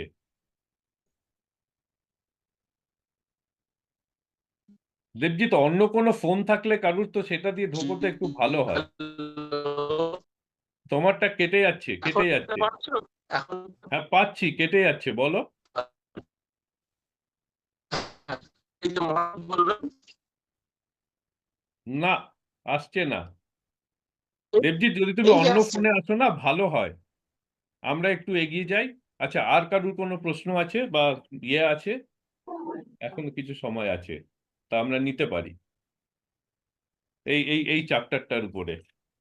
আচ্ছা, এই যে আমরা নতুন ইয়েতে ট্রাই আচ্ছা, এই যে আমরা নতুন যেতে ট্রাই করছি, হ্যাঁ করুন মহারাজ। হ্যাঁ, তুমি এসো, ততক্ষণে আমি আরেকটা প্রশ্ন নিয়ে নিই। হ্যাঁ, কেউ প্রশ্ন করছিল। হ্যাঁ, এবার একটু কানেকশন ঠিক আছে অন্য ফোনে। হ্যাঁ হ্যাঁ, ঠিক আছে। হ্যাঁ, বলুন মহারাজ। হ্যাঁ, তো এই শ্লোকটার ব্যাখ্যা। কি আমাকে বলতে হচ্ছে? হুম হুম হুম। হ্যাঁ দাদা, হ্যাঁ ও আমি বলবো। হ্যাঁ হ্যাঁ হ্যাঁ। আচ্ছা আচ্ছা আচ্ছা আচ্ছা। এখন আমরা যখন গর্ভে ছিলাম, তারপরে যখন আমরা ভূমিষ্ঠ হলাম, তখন সেই অন্তর্মুখী প্রাণায়ামটাকে আমরা ভুলে যাই। তারপর দিন দিন বড় হতে থাকি। এবার যখন গুরু কৃপা সদ্গুরুর কাছে আমরা আশ্রয় নিই, তখন তিনি এই প্রাণায়াম দীক্ষা দেন। এবং প্রাণায়াম দীক্ষা দেওয়ার পর আমাদের খুব আনন্দ হয়। হ্যাঁ, সুন্দর প্রাণায়াম পেয়েছি এবং প্রাণায়াম অভ্যাস করতেও খুব আনন্দ হয়। এইবার তারপরে আসে বিষাদ। ঠিক মতো না করার ফলে বা ঠিক মতো সময় বা সময় না নেওয়ার ফলে কি আমি আবার হতাশা চলে আসে। তখন আমরা অনেকেই প্রাণকর্মে অবহেলা করি। কেউ বা ছেড়ে দেয়, কেউ প্রাণকর্মে অবহেলা করে 2-4 দিন করলো না, আবার একবার বসে গেল। এইরকমই হয়। তখন গুরুর কাছে গেলে গুরু তখনই ওই শ্লোকটিই বলে দেন, দেখো, হ্যাঁ, যে কোনো প্রথমে সম্পূর্ণ আনন্দ তুমি পাবে না। যেমন কাঠে ধোঁয়া থাকে, তেমনি এই প্রাণকর্ম প্রথমে দোষপূর্ণ হয়, তবুও ছাড়তে নেই, তুমি করে যাও। করতে করতে তুমি আনন্দ পাবে। আর একদিনে প্রাণায়াম তো নির্ভুল হয় না। দিনের পর দিন করতে করতে, গুরুর কাছে সংশোধন করতে করতে তোমার প্রাণকর্ম ঠিক হবে এবং ঠিকভাবে তুমি করতে পারবে। হয়ও তাই। এটাই হলো দোষযুক্ত। তাই অনেক ভক্তকে দেখেছি, তারা ক্রিয়া পেয়েও ছেড়ে দেয়, আবার কিছুদিন পরে গুরুর কাছে আসে। এই অবস্থাগুলো হয়। এটুকু বললাম, এটা হলো দোষ। যখন গুরুর কাছে ঠিক করে নিল, আবার সে আনন্দে মেতে থাকে, ক্রিয়া আর ছাড়ে না। আচ্ছা, তো আর কারুর কোনো প্রশ্ন আছে?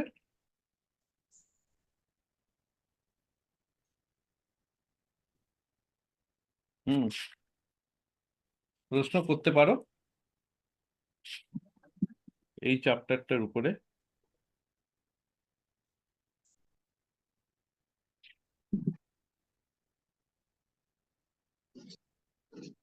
তো আমি আমার একটা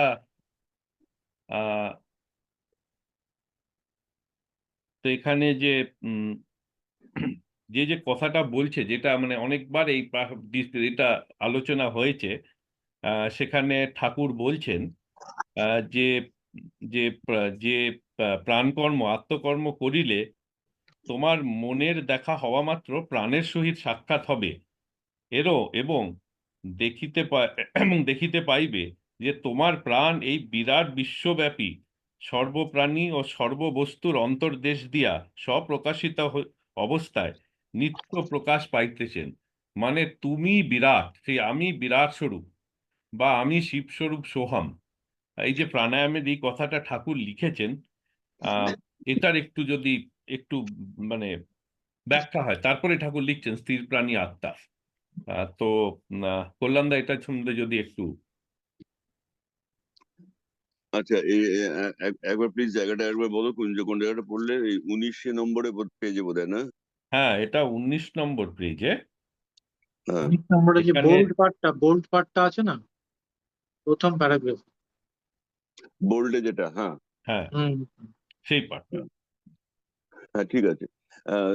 তুমি তাহার সন্ধান পাইবে, অর্থাৎ আত্মকর্মের দ্বারা তোমার মনের সহিত দেখা হওয়া মাত্র প্রাণের সহিত সাক্ষাৎ হইবে, এবং গুরু কৃপায় দেখিতে পাইবে যে তোমারই প্রাণ এই বিরাট বিশ্বব্যাপিয়া সর্বপ্রাণী বা সর্ববস্তুর অন্তর্দেশ দিয়া স্বপ্রকাশিত অবস্থায় নিত্য প্রকাশ পাইতেছেন।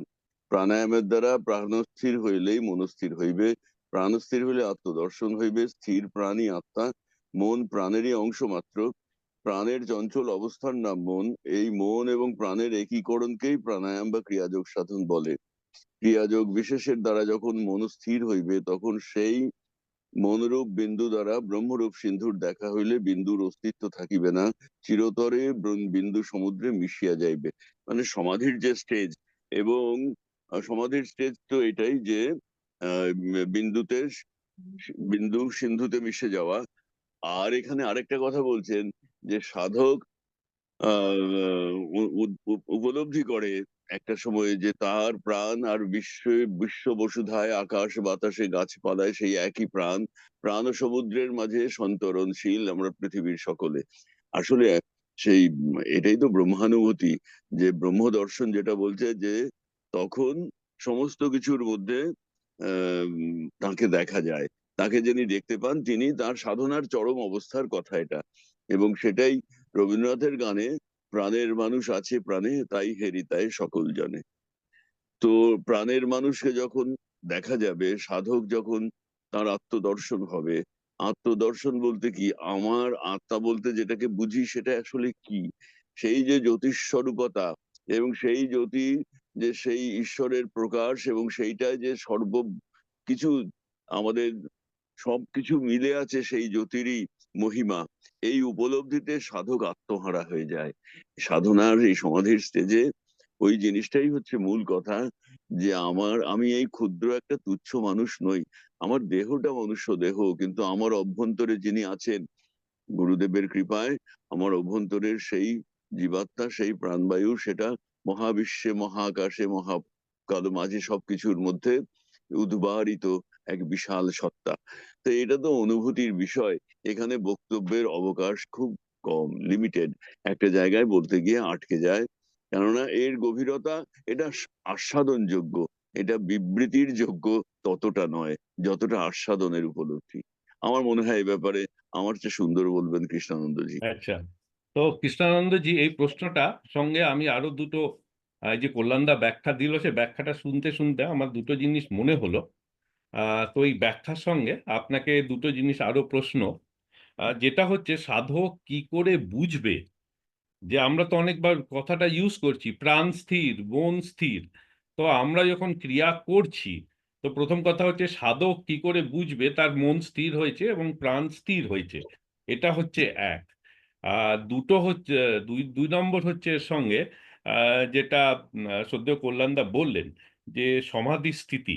তো আপনি তো এই স্থিতি আপনার নিজের অভিজ্ঞতার থেকে এটাও যদি এর সঙ্গে একটু বর্ণন করেন, তো আমরা সবাই সমৃদ্ধ হব। তো স্বামীজি। হ্যাঁ, জয় গুরু। এখন আমরা দেবজিৎ ভিডিওটা প্রাণায়াম অফ করতে করে দাও, করতে, দেবজিৎ ভিডিওটা অফ করে দাও। ঠিক আছে, আমরা শোনা যাচ্ছে? হ্যালো, হ্যাঁ শোনা যাচ্ছে, হ্যাঁ, শোনা শোনা যাচ্ছে। যাচ্ছে, শোনা আমরা যাচ্ছে। আমরা ভিডিও প্রাণায়াম অফ করতে করে দিন। করতে প্রাণায়াম করতে করতে প্রথম তো আমাদের উত্তম প্রাণায়াম হয় না। কিছুক্ষণ প্রাণায়াম অভ্যাস করতে করতে প্রত্যেকেরই প্রাণায়ামের উন্নতি ঘটে, সে উত্তম প্রাণায়ামের দিকে চলে যায়। যখনই উত্তম প্রাণায়াম হয় তখন কি হয়, প্রাণ আটকে যায় অটোমেটিক্যালি। তখন সে আর প্রাণায়াম করতে পারে না, প্রাণ আটকে যায়। প্রাণ আটকে যাওয়াই মানে মন আটকে যাওয়া। এটাকে বলা হয়েছে কেবলই কুম্ভক। আবার ভূপেন্দ্রনাথ সান্যাল বলেছে এটা এক প্রকারের সমাধি, ভাব সমাধি। কারণ ভাবগ্রাহী জনার্দন তো, তাই ওই সময় যখনই আটকে যায়, প্রাণ আটকে যায়, মন তখন মন আর থাকে না, মন তখন মিলিয়ে যায়। ওই সময় আমাদের ভাব হয় আমি যেন এক অনন্ত সেই কল্যাণদার কথা, সেই বিরাট সত্তায় আমি নিজেকে হারিয়ে দিয়েছি। আমি বিরাট, আমি বিরাট, আমি সেই অখণ্ড, আমি সেই ব্রহ্ম, এরকম মনে হয়। আর তখন খুব আনন্দ হয়। এগুলো প্রকাশ করার ব্যাপার নয়, তখন খুবই আনন্দ হয়। কল্যাণদার কথা প্রচুর আনন্দ হয়। আমি কোথায় আছি, এই অবস্থায়। এটাকে আমরা সমাধি বলি, সবিকল্প সমাধি বলি। আমার নিজের ইতে বলছি, যেটা সবিকল্প সমাধি। ভূপেন্দ্র সান্যাল তার বিদায় বারবার বলে গেছেন, যেটাই গাঢ় ধ্যান, যেটা হোক, তাকে ধ্যান বা সমাধি বলা হয়। এই আটকে যাওয়া কেবলি কুম্ভকটা তো অটোমেটিক্যালি হয়, জোর করে করতে হয় না। প্রথমে আমরা জোর করে কুম্ভকের অভ্যাস করি, করতে করতে করতে করতে যখন উত্তম প্রাণায়াম হয়, তখন প্রাণ আটকে যায়, আর তখনই খুব আনন্দ হয়। এটাকে বলি ক্রিয়ার পর অবস্থা। আবার শ্বাস এসে গেলে, ভাবটা চলে গেলে, তবু তার রেস্ট থাকে, সেই রেস্টটা ক্রিয়ার পরাবস্থা বলা হয়। শোনা যাচ্ছে? হ্যাঁ, শোনা যাচ্ছে, শোনা বিশ্বনাথ দা, যাচ্ছে। হ্যাঁ, শোনা এই যাচ্ছে। আর যদি আপনি নির্বিকল্প সমাধি সম্বন্ধে বলেন, তো পুরো চাপ্টারটা শেষ হয়।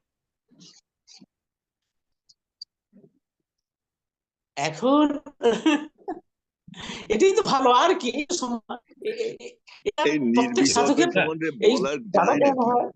না, ঠিক আছে, যদি মানে এ না তো আমরা সবিকল্প নির্বিকল্পের দিয়ে। বলা যায় না, ওটা অনুভব করতে হয়। এখন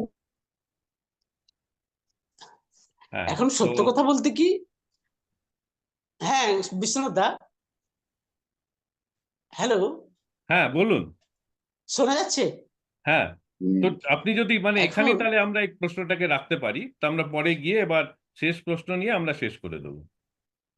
তো আর কারোর কোনো প্রশ্ন আছে? এখন হুম। হ্যালো, হ্যালো, বলুন। হ্যাঁ, বলাটিকে কমপ্লিট করতে দাও। এখন এই সমাধি, এই এই কেবলই কুম্ভক সাধকের অভ্যাস হতে থাকে। যতই প্রাণ কর্ম করতে থাকে, সাধক কেবলই কুম্ভকে পাকা হয়ে যায়। তখন তার কুম্ভকের মাত্রা বেড়ে যায়। 10 সেকেন্ড, 20 সেকেন্ড, 30 সেকেন্ড, এই হতে হতে ক্রমশ তার মাত্রা বাড়তে থাকে, কুম্ভকের মাত্রা বেড়ে যেতে থাকে। এইভাবে বেড়ে যেতে যেতে সাধক কোনো এক সময় তার নিজের অজান্তে সম্পূর্ণভাবে কুম্ভ হয়ে যায়। কেবলই কুম্ভক বাড়তে বাড়তে সম্পূর্ণভাবে কুম্ভ হয়ে যায়। যখনই সম্পূর্ণভাবে কুম্ভ হয়ে যায়, তার তখন নিজের আয়ত্তে থাকে না। কোন এক দৈব শক্তি, গুরু শক্তি তার হৃদয়ের সমস্ত বায়ুটা যেন টেনে নেয়। তখন সাধকের আর কোনো জ্ঞান থাকে না। তখন সে আর কিছু দিতে পারে না। প্রথম যে অনুভূতিগুলো হয়, সেগুলো হলো সিংহনাথ, একটা ঝড়ের মতো, সাইক্লোন ঝড়ের মতো একটা বিরাট জ্যোতির্ময় সত্তা নেমে আসে, গোটা জ্যোতিতে আলোয় আলোকিত হয়ে যায়। তারপর সাধক জ্ঞান হারা হয়ে যায়। তারপর সেই অবস্থা মিনিটের পর মিনিট নয়, ঘন্টার পর ঘন্টা নয়, দিনের পর দিন ঘটে। তারপরে তার জ্ঞান ফিরে যায়। ঠিক ওই অবস্থাকে বলা হয় নির্বিকল্প সমাধি। আমি আমার জীবনে, সাধারণ জীবনে দুবার হয়েছে, স্বামীজিকে পরীক্ষা দিয়েছি। তখন স্বামীজি আমাকে বলেছিলেন 87-88 সালের কথা। স্বামীজি আমাকে বলেছিলেন, দেখ রে কৃষ্ণানন্দ, এটা আমার জীবনে 4 বার হয়েছে। প্রথমে ছিল আমি যখন ধান খেতে পাহাড়।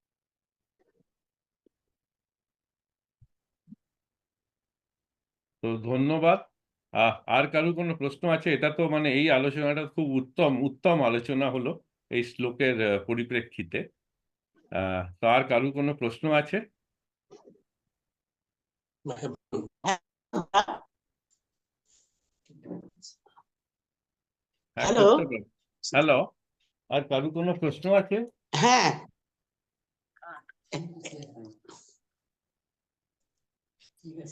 আচ্ছা, হ্যাঁ,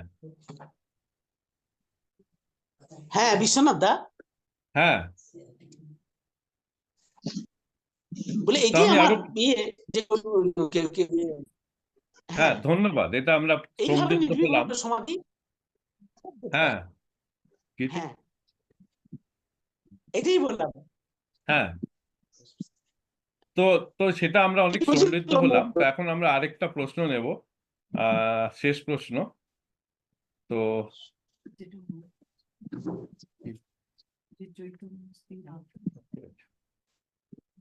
হ্যাঁ, তো কারু কোনো প্রশ্ন আছে? প্রশ্ন ইয়ে पूछना है विपिन?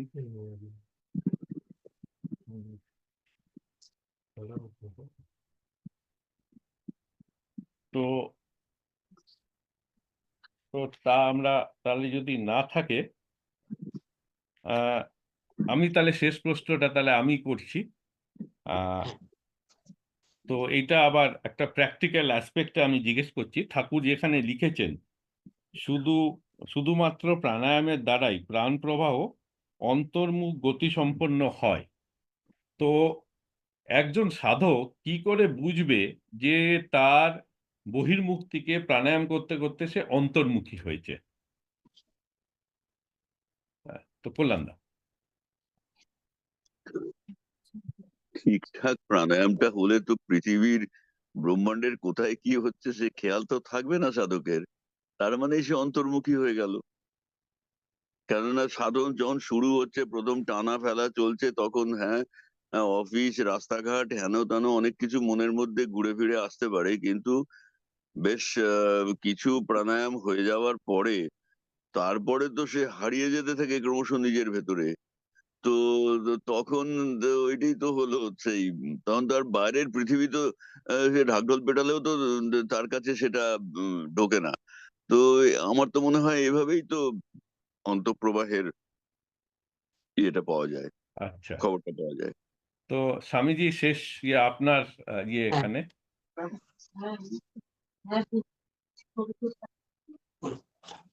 হ্যালো হ্যাঁ শোনা বিশ্বনাথ যাচ্ছে না? হ্যাঁ হ্যালো শোনা যাচ্ছে না। আচ্ছা হ্যাঁ শোনা যাচ্ছে? হ্যালো, দেবজিৎ শোনা যাচ্ছে না। হ্যাঁ হ্যালো, চেক 1 2 3, শুনতে পারছো? হ্যালো, না, শোনা যাচ্ছে না। কেউ শুনতে পাচ্ছে না? আমি হ্যাঁ শুনতে হ্যাঁ হ্যাঁ পাচ্ছি না। শুনতে পাচ্ছি, না শুনতে না, পাচ্ছি, শুনতে আমরা পাচ্ছি। শুনতে পাচ্ছি। না না, ওরা হ্যাঁ তো শুনতে পাচ্ছি। লাইনে নেই, ওরা লাইনে নেই, দেখুন ওরা পাচ্ছো? কেটে গেছে। হ্যালো, না আমরা লাইনে না আছি। না, পার্টিসিপেট শেখারের এইসব থেকে আসছে। হ্যাঁ হ্যাঁ হ্যাঁ, আমরা লাইনে ও আছি। আচ্ছা, চেঞ্জ সেখান হয়ে থেকে গেছে, আসছে। দেবজিতের বদলে শেখার হয়েছে। ভয়েস শুনতে পাচ্ছি তো। হ্যাঁ, এখন শুনতে পারছো? না না, বলুন। পরিষ্কার হ্যাঁ শোনা যাচ্ছে? হ্যাঁ হ্যাঁ হ্যাঁ হ্যাঁ, শোনা যাচ্ছে, শোনা যাচ্ছে। হ্যাঁ শোনা কল্যাণ যাচ্ছে? দা হ্যাঁ হ্যাঁ শোনা বলুন, যাচ্ছে। শুনতে পাচ্ছেন? আচ্ছা তাহলে বলুন, তাহলে আমারটা প্রবলেম। হ্যাঁ বলুন বলুন। এখন হ্যালো বিশ্বনাথ দা হ্যালো হুম। হ্যাঁ শুনতে পাচ্ছি, বলুন। শেখরকে মিউট দেখাচ্ছে, মিউট। না, হ্যাঁ mute বলুন নেই। বলুন। বলুন, বলা যায় না। আমরা স্বামীজি। যখন আমরা যখন সাধনা করতে প্রাণায়াম করতে বসি, হ্যালো। হ্যাঁ আমরা যখন প্রাণায়াম করতে বসি, প্রাণায়াম শোনা করতে যাচ্ছে না। করতে স্বামীজি।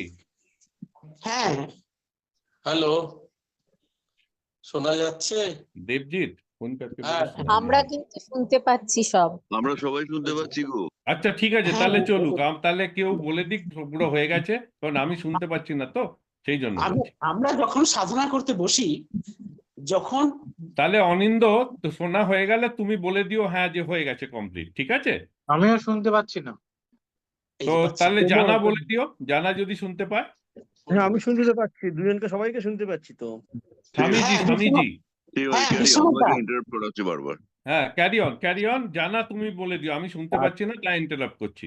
হ্যাঁ হ্যাঁ হ্যাঁ। এখন আমরা সাধনা করতে করতে যতই আমাদের প্রাণায়াম মানে সুন্দর হতে থাকবে, হ্যাঁ আমরা এগিয়ে যাব, তখন এই যে বলেছিলাম যে শ্বাস আটকে যায়, এই কেবলি কুম্ভক হতে হতে আমরা তখন সমস্ত মনটা, প্রাণটা যেন কুটস্থে আটকে থাকে। এই যে অবস্থাটায় খুবই আনন্দপ্রবণ অবস্থা, খুব একটা সুখ অনুভব হয়, আনন্দ হয়। তখন জ্যোতির্ছটা তখন কুটস্থে, হ্যাঁ মানে নাচতে থাকি, জ্যোতিপ্রভা তখন নাচতে থাকে, তখনই খুব আনন্দ হয়। এটাই হয় হলো গভীর মানে প্রাণায়ামের গভীর অবস্থা। এই জিনিসগুলো হয়, বোঝা গেল? হ্যাঁ হ্যাঁ এই জিনিসগুলো হয়। কল্যাণ যা বলেছিলেন, খুব আনন্দ, এই খুব সুখ অনুভব হয়। ঠিক। এই অবস্থা ছাড়া আর কিছু নয়। হলো? আচ্ছা, হ্যাঁ, হলো হলো, এবার আমি শুনতে পেয়েছি। তো আচ্ছা। সবাইকে ধন্যবাদ। আহ তো কারুর কোনো প্রশ্ন না থাকলে আজকে আমরা এখানে আমার শেষ একটা করছি। প্রশ্ন আছে। হ্যাঁ, করো করো। হ্যাঁ, আমি ওইটা শুনি, মনে হয় গুরুদেবের বইয়ে বা প্রবচনে বা গীতে আছে যে যখন মন প্রাণের সাথে মিলে যায় তখনই ইয়ে হয়, মানে ওই এক হয়ে যাওয়া হয় আত্মা পরমাত্মার সাথে। সেটার মানেটা আমি এখনো বুঝিনি। মনের সাথে যখন প্রাণের দেখা হবে, তো সেটার মানেটা কি হয়? তো স্বামীজি, হ্যাঁ হ্যাঁ, এর হ্যাঁ, উত্তরটা বলুন। যদি আপনি দেন, এর উত্তরটা যদি আপনি দেন। এখন যখন সাধনা করতে করতে, প্রাণায়াম করতে করতে পরাবস্থা পৌঁছে যায়, তখন কিন্তু বেশিরভাগ সময় মন হারিয়ে যায়। তখন মন প্রাণের সঙ্গে একীভূত হয়ে যায়। এটাই হলো ওর উত্তর। এই তো পর্যন্ত। হ্যাঁ হ্যাঁ, তো কল্যাণদা আপনি কিছু অ্যাড করবেন না? এইটাই তো, না না, এটা যথার্থ অনুভব। আচ্ছা, সাধন করতে করতে মন বলে বস্তুটা তো আর খুঁজে পাওয়া যায় না, ও কোথায় হারিয়ে গেছে। কাজেই প্রাণ আর মন, সে যে কে কোথায়, কে কাকে খুঁজবে, ও সব মিলেমিশে একটা কোথায় একটা অদ্ভুত জিনিস হয়ে গেছে, জ্যোতিষ সমুদ্র চারপাশে, তুমি কোথায় হারিয়ে গেছো। তো এইটাই তো। হুম। তো তাহলে আমরা শেষ করছি। সবাইকে ধন্যবাদ। হ্যাঁ, প্রণাম প্রণাম। স্বামীজি এবং কল্যাণদাকে ইয়ে করার জন্য আমাদের প্রণাম। প্রণাম। তো প্রণাম। প্রণাম তো প্রণাম প্রণাম। আজকেরটা এখানেই